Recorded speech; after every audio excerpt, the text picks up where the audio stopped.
This is NDTV.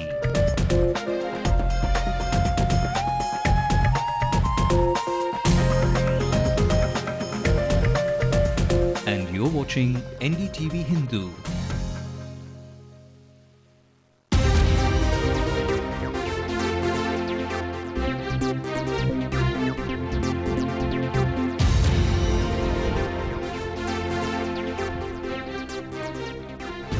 Is Ndtv-Hindu the lone voice of dissent in the TNCC, even as he says the Congress should go it alone in the 2011 elections? Other leaders of the party say the DMK-Congress combine is strong. I personally feel that Congress should contest on its own. As the indefinite task mark strike now goes down to a one-day namesake, Amma says this is political vendetta and that the demands are justified. A demand by the visually challenged for meeting Karunanidhi is met with police action. Baiko condemns the attacks and urges the government to meet demands. The state's health insurance schemes are under fire. Doctors demand more money to be poured in to medical facilities at government hospitals. Hello and welcome to Headlines Now on Ndtv-Hindu. I'm Ramanath, and those are the top stories we're tracking tonight. Let's now also take a look at the other stories making national headlines. The CWG storm continues in the parliament, with the opposition attacking the government even as the enforcement directorate questions Kalmari's aides. As the oil slick spreads, Maharashtra's chief minister tells NDTV that he's concerned and doing his best to contain the spill. Life around that area is bound to be affected by this oil slick. So, trying to contain it as far as possible. The cabinet clears the whistleblowers bill, which provides protection to those who expose corruption. The bill is likely to be tabled tomorrow. As Mamata Banerjee prepares to take on the left rally holding a rally in Lalgarh, the CPM chief says it exposes the nexus between Trinamool and Maoists. Somdev slips back below the 100 mark in tennis rankings, slumps down to the 111th position. The top story at 8 tonight now, after EVK's Elangowan's outburst yesterday saying he wants the Congress to contest alone in the next assembly election. Several Congress leaders met the Chief Minister this morning and they seem to be reiterating the party line. There is no rift between the Congress and the DMK. Now, even as EVK's Elangowan has openly said that he wants Congress to go it alone and has criticized the DMK, other state Congress leaders say that the DMK-Congress combine is going in the right direction. என்னை பொறுத்தவரை கூட்டணி பலமாக இருக்கிறது. கூட்டணியை பற்றி நான் வேறு இடங்களில் பேசியிருக்கிறேன். அதற்கு இங்கு பேசுவதற்கு தருணம் அல்ல. அகில இந்தியாவும் உலகமே புகழ்கின்ற அளவுக்கு முதலமைச்சர் பதவியை தூக்கி எறிந்தவர் எங்கள் தலைவர், நம் தலைவர் காமராஜ். அப்படிப்பட்டவருடைய தொண்டன் நான். ஒருவருக்கு அமைச்சர் பதவி இல்லை என்பதற்காக கூட்டணியிலே பிசுறு ஏற்படுவதை நான் என்று ஏற்றுக்கொள்ள மாட்டேன். In fact, let's show you again what EVK Elangowan said yesterday when he was speaking exclusively to NDTV-Hindu on News Tonight. EVK Elangowan was very, very critical of the DMK and clearly said that his wishes were that the Congress should fight the next elections on its own. I personally feel that Congress should contest on its own and win all the 234 seats.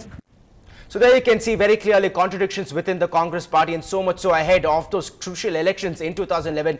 For more on that, we are now joined by our political reporter Shabir Ahmed, who has been following the story very, very closely and has been continuously bringing us those reactions from the Congress party here in the state. Shabir, EVK's Elangowan, is EVK's Elangowan the lone voice of the dissent within the party now, or are other party leaders being politically correct and diplomatic to make sure that they take any decision only after the Congress High Command in Delhi gives them the go-ahead?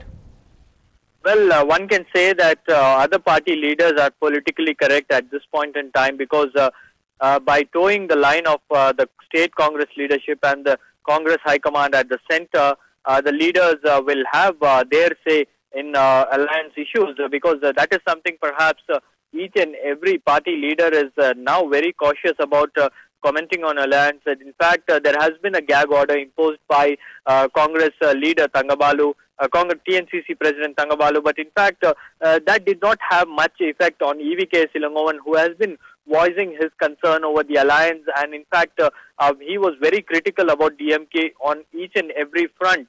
So that's something perhaps which has brought the other leaders to take a diplomatic stand at this point in time, because what the other leaders feel is that it is too premature to say that which way the Congress will go in the 2011 assembly elections. But in fact, there has been a strong sentiment at the ground level. The leaders several leaders of the party and the party workers are not fully in support of going with the DMK, but definitely that is something perhaps the Congress High Command will decide. But right now, what EVK Ilongovan is echoing, they are not refuting the claims made by EVK Ilongovan, but at the same point of time, they are being diplomatic and they are being politically right, correct. But now these leaders are being diplomatic, Shabir, but then they are also trying to arm twist the DMK into getting more seats for themselves in the next elections. Well, that is perhaps the main focus of almost all the leaders. In fact, Karthik Chidambaram, when he gave an interview to a political magazine last week, he said that the Congress wants nearly 80 seats in the next elections. But that is something perhaps a cause of concern for the DMK, because DMK will not be in the mood to part away with 80 seats for Congress. But definitely that is something which the Congress wants at this point in time. And also EVK Silongovan wants the Congress to go it alone, because he knows that Congress is a force which can change the political alignment in the state, because of 2006 speaking of what EVK Silongovan believes in, that the fact that Congress can do it alone, what are the reactions of other leaders like Karthi and Kumarian, and then to the fact that EVK has been openly defying the party orders and speaking against the DMK Congress alliance? What are their reactions to that? Well, Kumari Anandan is extremely against EVK Ilongovan's line, because in fact after meeting Chief Minister, he briefed the press, and when this question was asked to Kumari Anandan, he made it very clear that because the Congress was denied a seat in the cabinet, in Tamil Nadu cabinet, and because of some politically motivated issues, one cannot change the line of the Congress High Command. Definitely, it is something which is for ulterior motive. So he said that he completely disagrees with the EVK Silongovan's remarks. And at the same time, Karthik Chidambaram is also being very diplomatic. He is also a leader who was very critical about the DMK government and the alliance in the state. But in fact, he has also made it very clear, as of now, that the DMK Congress relationship is intact and there is nothing to speculate about it.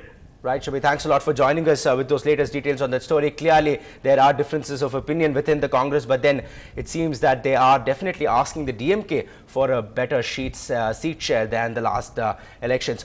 Moving on to our other top story this evening, the indefinite strike of over 30,000 employees of the state government-run Tasmak liquor shops has been reduced to a one-day token strike on August 11th.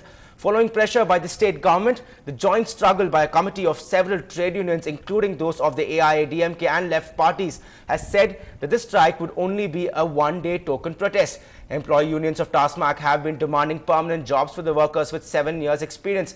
Currently, nearly 7,000 Tasmak liquor shops in the state bring more than 12,000 crore rupees revenue annually to the state exchequer. After the trade unions had announced indefinite protest from August 11, the Chief Minister Karunanidhi had sent an unveiled threat saying that the state would consider implementing total prohibition of alcohol in Tamil Nadu. In fact, preparations were also made for other government workers to run the Tasmak liquor shops if the trade unions persisted with the still. அரசு தன்னுடைய அரசு இயந்திரத்தை பயன்படுத்தி தொழிலாளர்களை மிரட்டுகிற அச்சுறுத்துகிற நடவடிக்கைகள் இன்றைக்கு அரசு இறங்கி இருக்கிறது. அதற்கெல்லாம் இந்த தொழிலாளர்கள் அடிபணிய மாட்டார்கள். உறுதியாக நின்று ஒரு நாள் வேலை நிறுத்தத்தில் கலந்து கொள்வார்கள் என்கிற நம்பிக்கை எங்களுக்கு உண்டு. வேலை நிறுத்தம் நிச்சயமாக நடைபெறும். Meanwhile, the strike is turning into a political storm, with AIADMK General Secretary Jayalalitha coming out in support of the Tasmak workers, saying the DMK government was taking revenge against the staff of the government-run Tasmak shops as they were appointed in 2003 during her regime. She urged the DMK regime to have a dialogue with the unions of Tasmak workers and meet their demands, and also said that their demands are justified.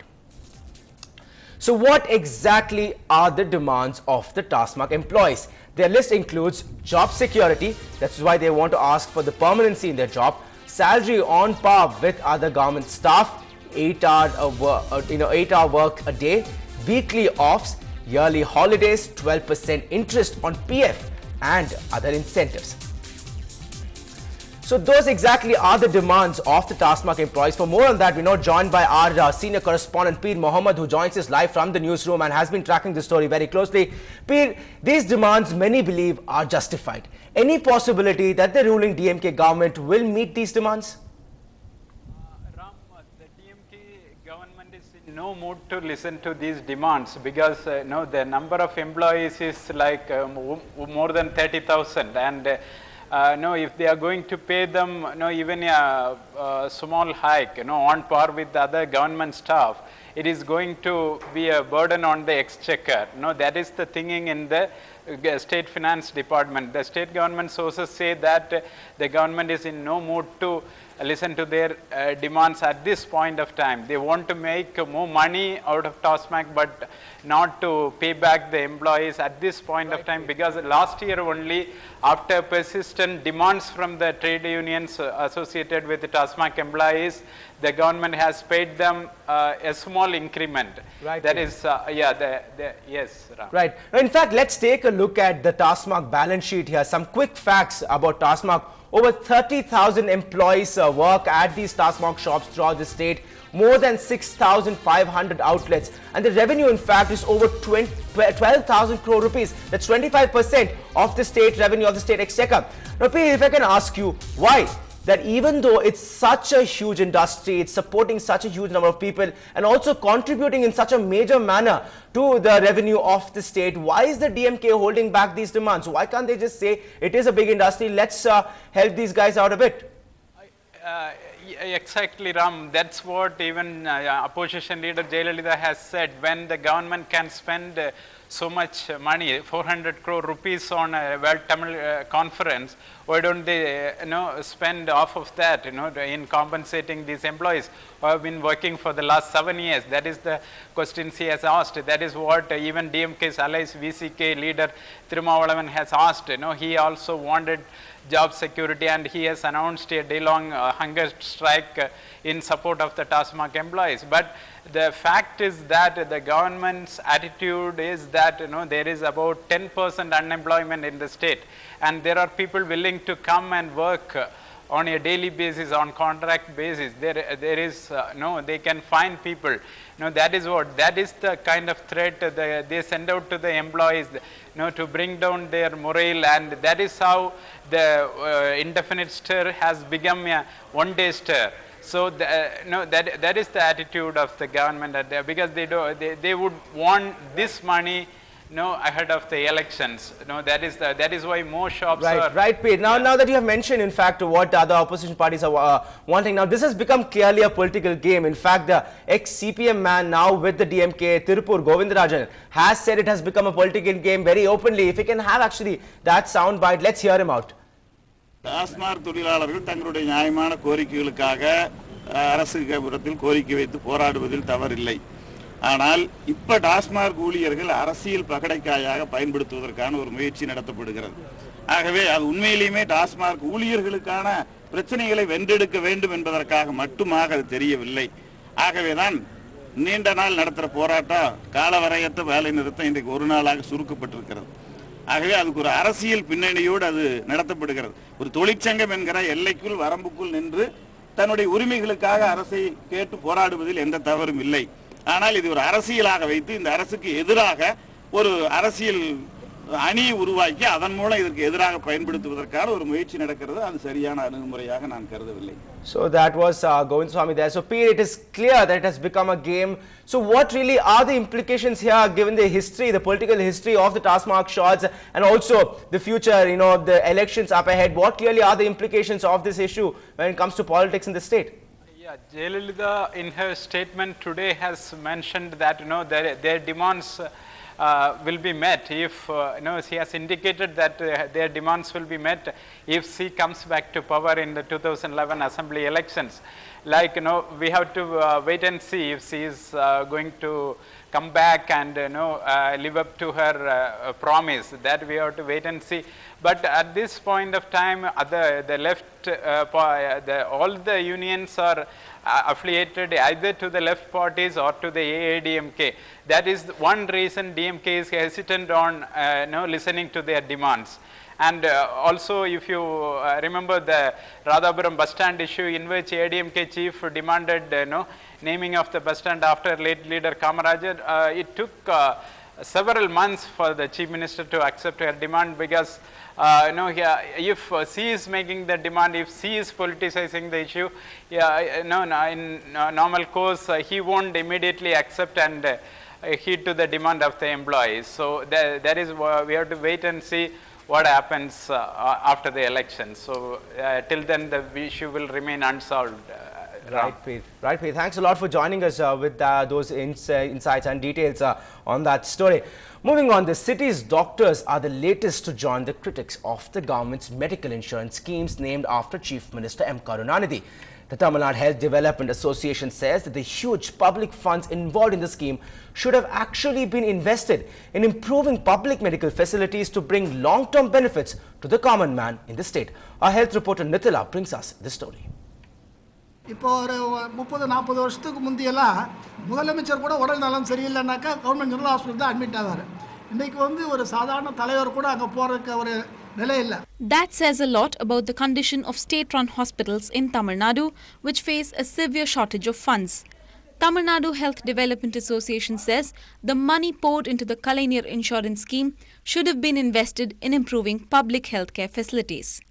Instead spending 2,000 crores, 2,000 crores for 4 years, 2,000 to 2,500 crores for 4 years. The whole amount should be transferred to the government hospital and health system. The association says investments in health insurance is a temporary solution, but spending on public medical facilities will bring long-term benefits for the common man. தன்னுடைய கிரீடத்தை தனியாருக்கு தானமா வழங்குது, abdicating its responsibility. இதெல்லாம் தான் நாங்கள் ஆய்வு பண்ண போறோம். ஆய்வு பண்ணி ஃபெயிலியரை கொடுக்கணும். அப்புறம் இது வறுமை கோட்டுக்கு கீழே இருக்கிற மக்கள் இதனால பயனடைய முடியவில்லை. An expert committee is planning to undertake a case study at the main state-run general hospital. The study will monitor medical and maintenance expenditure of the hospital and produce a report on the funds needed. In Chennai, Nithila, NDTV-Hindu. Well, time to head into a short break on headlines now. But on the other side, all the national news and the opposition calling the Commonwealth Games a big fat Indian wedding without a groom. The Cabinet hears a bill to protect those who dare to expose corruption in government agencies. Stay with us, we'll be right back.